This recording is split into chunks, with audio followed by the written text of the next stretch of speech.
Hi hello friends, എല്ലാ കുട്ടികൾക്കും ഇന്നത്തെ പ്രൊമോ റിവ്യൂയിലേക്ക് സ്വാഗതം. അപ്പം നാളെ നമ്മുടെ രാധികാമടുത്ത വരുൺ പറയുന്നുണ്ട്, ഈ അവസ്ഥയിൽ ഗീതവും ഗോവിന്ദും ആ റൂമിൽ കിടക്കാൻ പാടില്ല. ഇന്ന് അവരവിടെ ഒരുമിച്ച് കിടന്നു കഴിഞ്ഞാൽ നാളെ എന്തായാലും അവർ ഡൈവേഴ്സിന് സമ്മതിക്കില്ല എന്ന് പറയാണ്. ശരിയാ, അതിന് ഞാൻ സമ്മതിക്കണമെന്ന് പറഞ്ഞിട്ട് രാധികാമ്മ നേരെ ഗീതുവിൻ്റെയും ഗോവിന്ദിൻ്റെ റൂമിലേക്ക് പോവാണ്. നിങ്ങൾ തമ്മിൽ ഒന്നിച്ച് കിടക്കാൻ പാടില്ല, ഡൈവേഴ്സിൻ്റെ കാര്യങ്ങൾ കോടതിയിൽ എത്താൻ പോവാ, ആ സമയത്ത് ഒന്നിച്ചൊന്ന് കിടക്കാനും ഒന്നിച്ചു റൂമിൽ തങ്ങാനൊന്നും പാടില്ലെന്ന് പറയുമ്പോൾ ഗോവിന്ദ് പറയണ്ട്, ഇവളെന്നോട് മാപ്പ് പറയാൻ വേണ്ടി വന്നതാണമ്മേ എന്ന് പറയുമ്പോൾ ഗീത് പറയണ്ട്, മാപ്പോ ഞാനോ അതെന്റെ പട്ടി പറയും എന്ന് പറഞ്ഞിട്ട് രാധികാമ്മയുടെ മുഖത്തേക്ക് നോക്കുവാട്ടോ.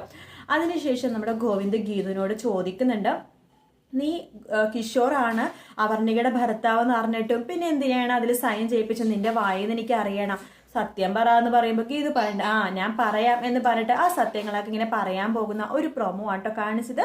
വീഡിയോ ഇഷ്ടപ്പെട്ടെങ്കിൽ ലൈക്ക് ചെയ്യുക, സബ്സ്ക്രൈബ് ചെയ്യുക, കമന്റ് ചെയ്യുക. മറ്റൊരു വീഡിയോ നാളെ രാവിലെ കാണാം. Good night, take care, bye bye.